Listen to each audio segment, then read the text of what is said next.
दोस्तों नमस्कार, स्वागत है आपका 4 PM पर। मैं हूं आपके साथ अदिति। कोलकाता के आसमान में 10 संदिग्ध ड्रोन्स दिखे। स्पेशल टास्क फोर्स एसटीएफ की छानबीन में आरोपी भारतीय जनता पार्टी के नेता निकले। जी हां, बहुत बड़ा खुलासा, सनसनीखेज खुलासा हुआ है। पहलगाम हमले के बाद से ही पूरे उत्तर भारत में रेड अलर्ट जारी कर दिया गया है। उत्तर पूर्व में कोलकाता में हाई अलर्ट जारी रहा। काफी समय तक चप्पे चप्पे पर पूरे देश में खोजबीन जारी है। देश विरोधी गतिविधि में शामिल पाकिस्तान के 100 से ज्यादा एजेंट्स भी पकड़े जा चुके हैं और यह खोज मतलब छानबीन अब भी जारी है। इस बीच पिछले हफ्ते में देर रात के अंधेरे में कोलकाता के आसमान में रहस्यमयी ड्रोन्स दिखे। 8 से 10 ड्रोन्स दिखे। कोलकाता में ईस्टर्न डिफेंस हेडक्वार्टर्स के पास नो फ्लाइंग जोन में ड्रोन देखे गए, जिसके बाद से कोलकाता पुलिस पर हाई अलर्ट जारी कर दिया गया। कोलकाता पुलिस हाई अलर्ट में थी और इस घटना के ठीक 6 दिन बाद पश्चिम बंगाल में एक ऐसा घटना होता है। पश्चिम बंगाल से एक ऐसी खबर आई है जिसे आप सुनेंगे तो हैरान हो जाएंगे। कोलकाता पुलिस की स्पेशल टास्क फोर्स ये ड्रोन्स कहां से आए, इस पर इन्वेस्टिगेशन कर रही थी और एसटीएफ के हाथ क्या लगी आपको पता है। मैं हवाई बातें नहीं करती। दिए इंडियन एक्सप्रेस की खबर देखिए आप। BJP youth wing leader arrested with illegal ammunition in Kolkata.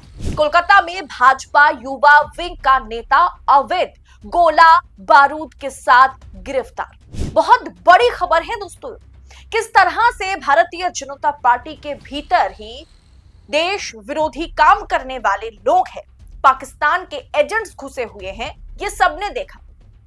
Bhajpa की युवा शाखा भारतीय जनता युवा मोर्चा भाजयुमो के एक नेता को कोलकाता पुलिस के विशेष कार्य बल यानी स्पेशल टास्क फोर्स एसटीएफ ने रविवार देर रात शहर के कोलकाता के स्प्लैनेड इलाके से अवैध गोला बारूद और बंदूक के साथ अलग अलग तरीके के बंदूकों के साथ गिरफ्तार किया। आरोपी जो है नाम है रामकृष्ण माझी, जो पूर्वी बर्धमान जिले के ग्राम ब्लॉक के भाजुमो यानी भारतीय जनता पार्टी युवा मोर्चा के कार्यकारी अध्यक्ष है। जी हां, एसटीएफ ने बताया कि आरोपी के पास से कुल 120 गोलियां बरामद की गई हैं। पूर्व बर्धमान पुलिस ने बताया कि आरोपी को रविवार शाम एसटीएफ से सूचना मिली थी कि केतुग्राम के कुलुन गांव का निवासी रामकृष्ण माझी अवैध गोला बारूद लेकर के बंदूक लेकर के कोलकाता जा रहे थे। एसटीएफ ने एक बयान में कहा कि रामकृष्ण माझी के पास 100 से 120 गोलियां, 8 mm कैलिबर की बंदूक थी, 207.65 mm कैलिबर की बंदूक थी और साथ में बारूद भी। दोस्तों सोचिए, नेशनल मीडिया पर कोई खबर नहीं है, इसका कहीं पर भी जिक्र नहीं है, क्योंकि पकड़े गए आरोपी का नाम रामकृष्ण माझी है, आली मोहम्मद खान नहीं है। ऊपर से भाजपा के युवा मोर्चा के कार्यकारी अध्यक्ष है। जी हां, 5-6 दिन पहले कोलकाता के आसमान में सेना हेडक्वार्टर के पास सस्पिशियस ड्रोन्स देखे गए और उसके कुछ दिन बाद ही भाजपा नेता का बर्धमान से गोली बंदूक बारूद के साथ कोलकाता राजधानी पहुंचना। अब दोस्तों पता नहीं कि कोलकाता में क्या कुछ होने वाला था या क्या कुछ होने जा रहा है, और भारतीय जनता पार्टी के नेता का इन तमाम चीजों में शामिल होना, उनके पास से ये सब बरामद होना, ये बहुत बड़ी खबर है। दोस्तों आपको याद होगा पुणे में किस तरीके से डीआरडीओ के निर्देशक के पद पर तैनात साइंटिस्ट प्रदीप कुरुलकर, जो डीआरडीओ के वैज्ञानिक थे, उनका आरएसएस के साथ कनेक्शन था, जो पाकिस्तान के इशारे पर जासूसी कर रहे थे, बाद में अरेस्ट किए गए। वो भी आरएसएस भारतीय जनता पार्टी के नजदीक थे। पहलगाम हमले के बाद क्या हुआ? पहलगाम हमले के बाद Madhya Pradesh anti terrorism squad ने पाकिस्तान की खुफिया एजेंसी आईएसआई के लिए जासूसी का काम करने वाले जिन 15 आरोपियों को मध्य प्रदेश के शहरों से गिरफ्तार किया, उनमें 2 नाम, एक ध्रुव सक्सेना शामिल थे उस लिस्ट में, मोहित अग्रवाल जो कि भाजपा के कार्यकर्ता पाए गए थे। भाजपा के बड़े बड़े लीडर्स के साथ इनकी तस्वीरें रही, ये तस्वीरें खिंचवाते थे, भारतीय जनता पार्टी में शामिल थे, कार्यकर्ता के तौर पर काम करते थे, पदभार संभालते थे। भाजपा के तत्कालीन मुख्यमंत्री मध्य प्रदेश के शिवराज सिंह चौहान के साथ कई प्रोग्राम्स में नजर आते थे और अब बंगाल में भारतीय जनता पार्टी के युवा नेता पकड़े गए। दोस्तों, वाकई ये डर पैदा करता है कि आखिर भाजपा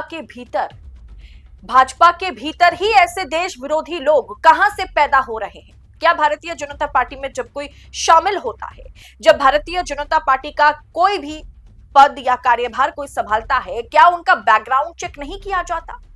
आज अगर रामकृष्ण मांझी की जगह पर आज कोई मुस्लिम होता, कोई अली मोहम्मद खान होता, तो ममता सरकार बांग्लादेशियों को शरण दे रही है, ममता सरकार जो है तुष्टीकरण की राजनीति करती है, फलाना है ढिमकाना है, यही करती रहती मीडिया। और अगर आरोपी किसी विपक्षी पार्टी के युवा नेता होते तो सोचिए, पार्टी प्रमुख और पता नहीं किन किन को देशद्रोही करार दिया जाता। जरा सोचिए दोस्तों, ये भारतीय जनता पार्टी के युवा नेता कार्यकारी अध्यक्ष पाए गए, इनका नाम रामकृष्ण मांझी है, तो इनके पास से बरामद हुए तमाम अवैध चीजें, इलीगल एम्यूनिशन पूरी तरीके से क्या जायज हो जाएगा? क्या इस पर भारतीय जनता पार्टी अपना रुख स्पष्ट करेगी?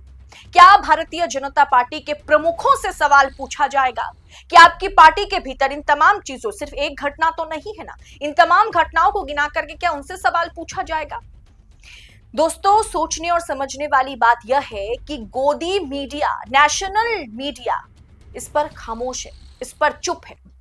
दोस्तों, जिस इलाके में, जिस शहर में, जिस राजधानी कोलकाता में एकदम डिफेंस हेडक्वार्टर के आसपास 10 संदिग्ध ड्रोन्स 5-6 दिन पहले देखे गए और 5-6 दिन बाद भारतीय जनता पार्टी के कार्यकारी अध्यक्ष जो है वो गोली बारूद और बंदूकों के साथ, अलग अलग एमएमएम के बंदूकों के साथ वो कोलकाता पहुंचते हैं। पता नहीं और कितने लोग होंगे इसमें शामिल, पता नहीं क्या होने जा रहा था पश्चिम बंगाल की राजधानी कोलकाता में, जिसमें से एक आरोपी तो गिरफ्तार हुए, एसटीएफ ने अच्छा काम किया और जिस आरोपी को उन्होंने पकड़ा है तो भारतीय जनता पार्टी के कार्यकारी अध्यक्ष निकले। फिलहाल दोस्तों, इस पूरे विषय पर आपकी राय क्या है? और ये कोई एक घटना नहीं, इन तमाम घटनाओं के जरिए इतना तो साफ है कि जितने भी पाकिस्तानी एजेंट्स हैं, आईएसआई को मदद करने वाले लोग हैं, देश विरोधी कार्यकलाप करते हैं या देश को कहीं ना कहीं अशांत करने की प्रयास में लगे हुए हैं, वो एक के बाद एक भाजपा के साथ उनका कनेक्शन जो है वो सामने आ रहा है। फिलहाल इस पूरे विषय पर आपकी राय क्या है? आप एक जिम्मेदारी नागरिक होने के नाते इस पर क्या विचार रखते हैं? कमेंट बॉक्स में अपनी राय हमारे साथ साझा जरूर कीजिएगा। ऐसी तमाम खबरों को लगातार पाने के लिए 4 PM के साथ बने रहें। फिलहाल मुझे दीजिए इजाजत। बहुत बहुत शुक्रिया आप सभी का। जय हिंद, जय भारत।